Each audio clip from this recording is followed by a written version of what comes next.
சின்ன வயசில் நம்ம இந்த பேக்கரி பக்கத்தில் எல்லாம் போகிறப்போ பேக்கரியில் இந்த கலர் கலராக கேக்கெல்லாம் இருக்கிறப்போ ரொம்ப ரொம்ப ஆசையாக இருக்கும். இது சாப்பிடணும் அப்படிங்கிறத விட இது எப்படி செய்வாங்க அப்படிங்கிறது தான் நமக்கு ரொம்ப வியப்பாகவே இருக்கும். அந்த மாதிரி ரொம்ப வியந்து போகிற ஒரு வெரைட்டினா கண்டிப்பாக இந்த டேட்ஸ் கேரட் கேக்கு தான். எனக்கு கேக்குக்குள்ளே கேரட்டாக ஒரு வெஜிடபிளை வந்து ஒரு கேக்குக்குள்ளே போடுறப்போ அது எப்படி இருக்கும் சாப்பிட்றதுக்கு அப்படிங்கிறது எல்லாருக்குமே ஒரு சந்தேகம் இருந்துகிட்டே இருக்கும் இல்லையா? ஸோ எனக்குமே அந்த மாதிரி சந்தேகங்கள் எல்லாம் இருந்துச்சு.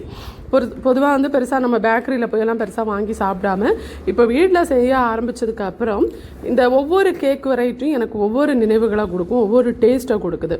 அந்த வகையில் கஸ்டமர் என்கிட்ட 1000 ரூபாய் கொடுத்துட்டு இந்த 1000 ரூபாய்க்கு எனக்கு வந்து உங்ககிட்ட இருக்க கிறிஸ்மஸ் ஸ்பெஷல் கேக் வெரைட்டி கொடுங்க அப்படின்னு சொல்லியிருந்தாங்க. அதில் பார்த்தீங்கன்னா கிறிஸ்மஸ் ஸ்பெஷல் அப்படிங்கிறது வெறும் ப்ளம் கேக்கு மட்டும் கிடையாது. கேரட் டேட்ஸ் கேக்கு வால்நட் டேட்ஸ் கேக்கு, அப்புறம் வந்து நம்மளோட ப்ளம் கேக்கு. ஸோ எல்லாமே கிறிஸ்மஸோட ரொம்ப ஸ்பெஷலான கேக் வெரைட்டி தான்.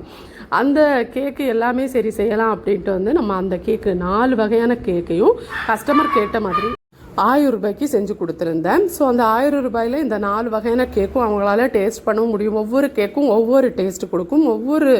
அவங்களுக்கு வந்து என்ன சொல்ல, ஒவ்வொரு வகையான டேஸ்ட் அதில் இருக்கிறப்போ அவங்களுக்கும் கொஞ்சம் திருப்தியாக இருக்கும். அந்த வகையில் தான் இந்த கேக்கு 4மே நான் செஞ்சு கொடுத்துருந்தேன். மிச்சம் வர கேக்கு எல்லாத்தையும் சேர்த்து ஒரு கேக்காக செஞ்சு வச்சுருந்தேன்.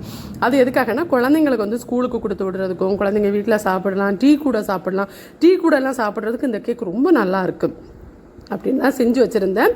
காலையில் எடுத்து கட் பண்ணுறப்ப தான் தெரியுது கேக் வந்து அவ்வளோ சாஃப்ட்டு. அந்த கேக்கை கட் பண்ணுறப்போ அப்படியே கத்தியில் வந்து அப்படியே ஒட்டிட்டு வருது அந்த அளவு. ஏன்னா அவ்வளோ டேட்ஸ் இருக்குது அதில், அதனால தான் கத்தியில் ஒட்டிகிட்டே வருது.